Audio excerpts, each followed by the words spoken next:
Assalamualaikum warahmatullahi wabarakatuh. Hai teman-teman saya sekalian, perkenalkan nama saya Syifa Alfianda dengan nomor NIM 0305202046. Saya dari Prodi Pendidikan Matematika Fakultas Ilmu Tarbiyah dan Keguruan Universitas Islam Negeri Sumatera Utara.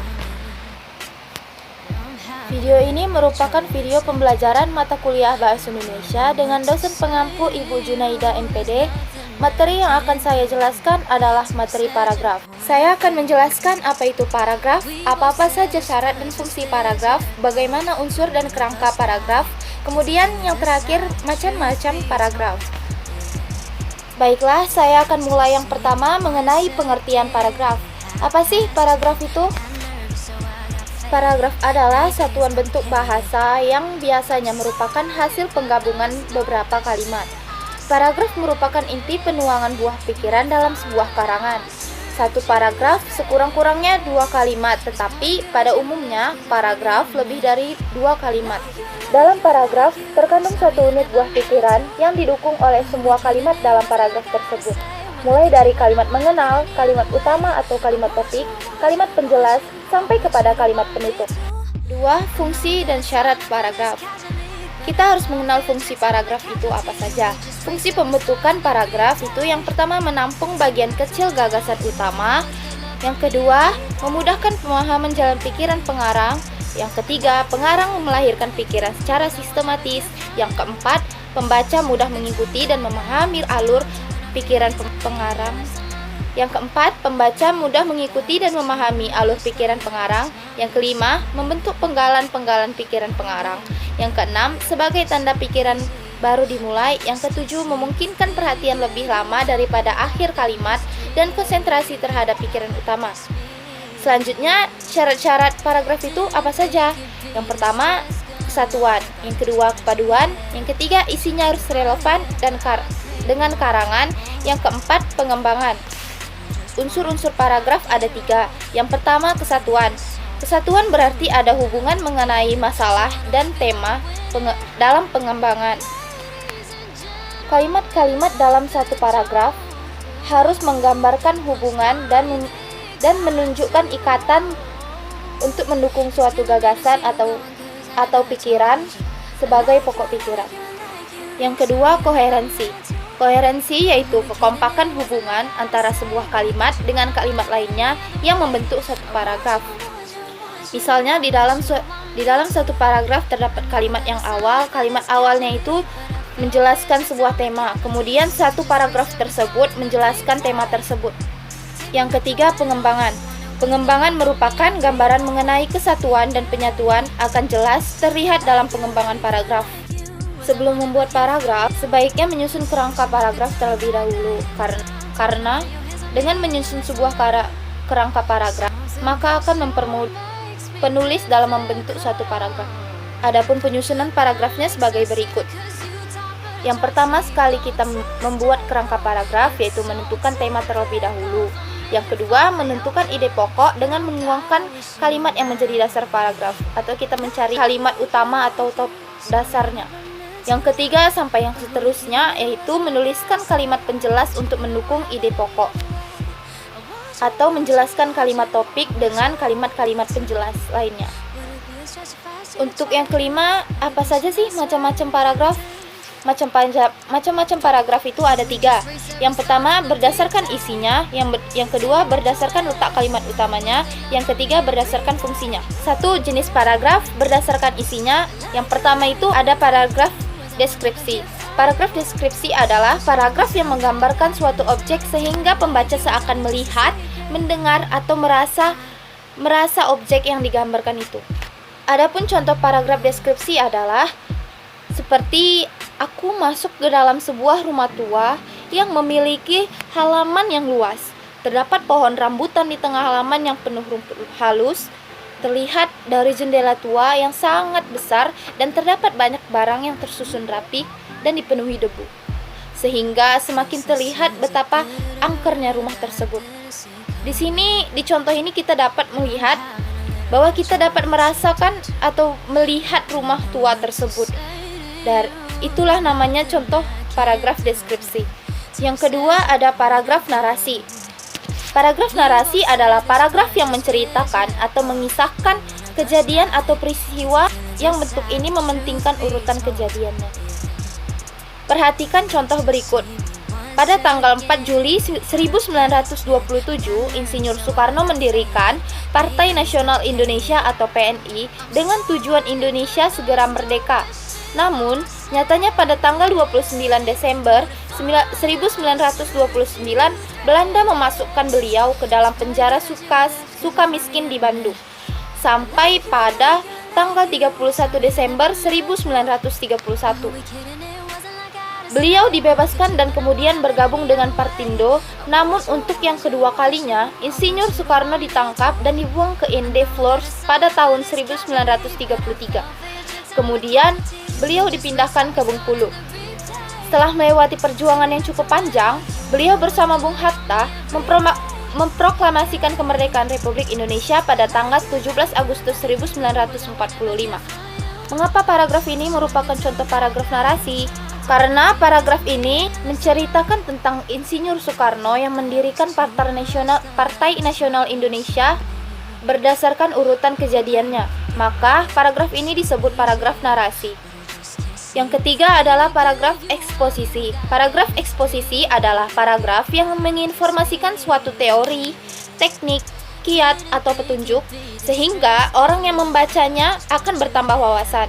Seperti contoh berikut ini, jeruk adalah buah yang identik sebagai sumber vitamin C dengan rasa masam dan manis yang segar. Jeruk mempunyai banyak khasiat bagi tubuh seperti sebagai antioksidan yang kuat karena vitamin C mampu melindungi sel-sel tubuh dengan menetralkan radikal bebas yang berbahaya. Jeruk juga mengurangi resiko penyakit kanker dan menjaga sistem kekebalan tubuh. Bagi ibu hamil, jeruk dapat membantu mencegah bayi lahir cacat. Tingginya serat pada jeruk juga dapat mencegah terjadinya sembelit. Karena buah jeruk mengandung vitamin C yang cukup tinggi sehingga dapat menjaga kesehatan kulit dan membantu menurunkan tekanan darah. Kita di sini dapat mengetahui bagaimana sang pengarang menjelaskan manfaat jeruk supaya para pembaca akan bertambah wawasannya. Yang keempat, paragraf argumentasi. Paragraf argumentasi adalah paragraf yang mengemukakan suatu pendapat beserta alasannya. Contohnya seperti ini. Media pendidikan merupakan hal yang sangat penting dalam mencapai tujuan pendidikan. Namun, sebagian dari kita menganggap hal itu kurang penting. Di Indonesia saja, penyebaran media pendidikan kurang merata. Contohnya saja di daerah Papua, yang saat ini tenaga pengajarnya masih sangat kurang, ditambah lagi dengan kurangnya media pendidikan. Akibatnya, tingkat kecerdasan berbeda-beda antar daerah. Seharusnya, upaya pemerintah dalam mencerdaskan kehidupan bangsa harus tetap ditingkatkan, terutama dalam penyebaran media pendidikan di daerah-daerah terpencil. Mengapa paragraf ini merupakan paragraf argumentasi? Dalam kalimat ini, seharusnya upaya pemerintah dalam mencerdaskan kehidupan bangsa harus tetap ditingkatkan. Dari kalimat itu saja kita sudah mengetahui kalimat itu merupakan kalimat pendapat atau kalimat opini. Jadi gabungan beberapa kalimat opini ini juga merupakan paragraf argumentasi. Yang kelima adalah paragraf persuasi. Paragraf persuasi adalah paragraf yang mengajak, membujuk, atau mempengaruhi pembaca agar melakukan sesuatu. Di sini saya mengambil contoh paragraf persuasi mengenai sampah. Sampah sudah berserakan di mana-mana. Bahkan, kini sampah-sampah tersebut telah menggunung dan menimbulkan bau yang tidak sedap. Banyak orang yang tidak mempedulikan sampah-sampah tersebut. Padahal, sampah dapat menjadi sarangnya penyakit berbahaya, karena sampah adalah tempat ideal bagi bakteri dan virus untuk berkembang. Akibatnya, manusia-manusia akan terkena dampaknya, yaitu terjangkit penyakit yang berasal dari bakteri dan virus yang menyebar melalui udara atau bersentuhan secara langsung. Oleh karena itu, marilah kita membersihkan sampah-sampah tersebut agar lingkungan kita menjadi bersih dan terbebas dari sampah, sehingga kita tidak terjangkit penyakit. Yang kedua, jenis paragraf berdasarkan letak kalimat utamanya. Yang pertama, paragraf deduktif. Paragraf deduktif adalah paragraf yang dimulai dengan mengemukakan persoalan pokok atau atau menjelaskan kalimat topik dulu, kemudian diikuti dengan kalimat-kalimat penjelasan. Perhatikan contoh paragraf deduksi berikut. Gerakan Pramuka Indonesia adalah nama organisasi pendidikan nonformal yang melaksanakan pendidikan kepanduan di Indonesia. Pramuka yang merupakan singkatan dari Praja Muda Karana, mempunyai arti rakyat muda yang suka berkarya. Anggotanya dibagi menjadi beberapa jenjang sesuai usia, yaitu Pramuka Siaga, Pramuka Penggalang, Pramuka Penegak, dan Pramuka Penagak. Kelompok anggota yang lain adalah pembina pramuka, andalan, pelatih, pamong saka, staf, kuatir, dan majelis pembimbing. Terus di mana letak kalimat topiknya atau gagasan pokoknya? Gagasan pokoknya terdapat di awal paragraf, yaitu Gerakan Pramuka Indonesia adalah nama organisasi pendidikan nonformal yang melaksanakan pendidikan kepanduan di Indonesia. Kenapa itu gagasan pokoknya atau kalimat topiknya? Karena kalimat tersebut yang akan dijelaskan kalimat-kalimat penjelas berikutnya. Dilanjut dengan paragraf induktif. Paragraf induktif adalah paragraf yang dimulai dengan mengemukakan penjelasan-penjelasan, kemudian diakhiri dengan kalimat topik. Berikut contoh paragraf induktifnya, yaitu pelantikan Majelis Pimpinan Nasional atau Mapinas, Kuatir Nasional atau Kuanas, dan Kuatir Nasional Harian atau Kuanari di Istana Negara.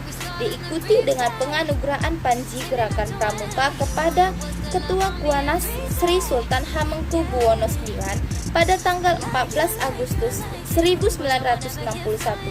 Setelah itu diadakan defile pramuka di Jakarta yang berkeliling kota. Peristiwa ini kemudian disebut sebagai Hari Pramuka. Kenapa paragraf ini disebut paragraf induktif? Karena kalimat topiknya atau gagasan pokoknya terdapat pada akhir paragraf. Peristiwa ini kemudian disebut sebagai Hari Pramuka. Kalimat tersebut merupakan kalimat topiknya. Kenapa kalimat tersebut merupakan kalimat topiknya? Karena kalimat tersebut dijelaskan pada awal paragrafnya. Yang terakhir adalah paragraf campuran. Paragraf campuran adalah paragraf yang dimulai dengan mengemukakan persoalan pokok atau kalimat topik, kemudian diikuti dengan kalimat-kalimat penjelas dan diakhiri dengan kalimat topik kembali. Contohnya sebagai berikut. Baik morfologi maupun sintaksis merupakan bagian dari ilmu bahasa. Morfologi mempelajari seluk-beluk bentuk bahasa. Satuan yang paling kecil yang diselidiki oleh morfologi adalah morfem, sedangkan yang paling besar berupa kata. Berbeda dengan sintaksis yang mempelajari hubungan antara kata atau frase atau klausa atau kalimat yang satu dengan kata atau frase atau klausa atau kalimat yang lain, atau tegasnya mempelajari seluk-beluk frase atau klausa atau kalimat dan wacana. Jadi kalimat yang dalam morfologi merupakan satuan yang paling besar, dalam sintaksis merupakan satuan yang paling kecil. Jadi mengapa paragraf ini merupakan paragraf campuran? Karena kalimat topiknya berada pada awal paragraf dan pada akhir paragraf. Makanya paragraf ini dinamakan paragraf campuran. Kemudian kita lanjut ke jenis paragraf berdasarkan fungsinya. Jenis paragraf berdasarkan fungsinya ada 3. Pembuka, paragraf penghubung, paragraf penutup. Yang pertama, paragraf pembuka. Paragraf pembuka berperan sebagai untuk sampai kepada masalah yang akan diurai. Jadi paragraf pembuka itu harus menarik minat para pembaca dan menumbuhkan rasa ingin tahu tentang apa yang akan diuraikan selanjutnya. Yang kedua, paragraf penghubung. Paragraf penghubung berisi yang akan dikemukakan. Jadi paragraf penghubung ini berisi inti persoalan yang akan dikemukakan. Oleh sebab itu, antara paragraf dengan paragraf harus saling berhubungan secara logis. Yang ketiga, paragraf penutup. Paragraf penutup berisi kesimpulan dari paragraf penghubung. dan mengakhiri sebuah karangan. Paragraf penutup ini juga berisi penegasan kembali hal-hal yang dianggap penting dalam paragraf tersebut. Jadi dapat saya simpulkan paragraf adalah hasil penggabungan beberapa kalimat, juga inti penuangan buah pikiran dalam sebuah karangan. Macam-macam paragraf ada 3. Yang pertama berdasarkan isinya, yang kedua berdasarkan letak kalimat utamanya, yang ketiga berdasarkan fungsinya. Sekian penjelasan dari saya mengenai materi paragraf. Jika ada kata saya yang salah, saya mohon maaf. Wabillahi taufiq wal hidayah. Wassalamualaikum warahmatullahi wabarakatuh.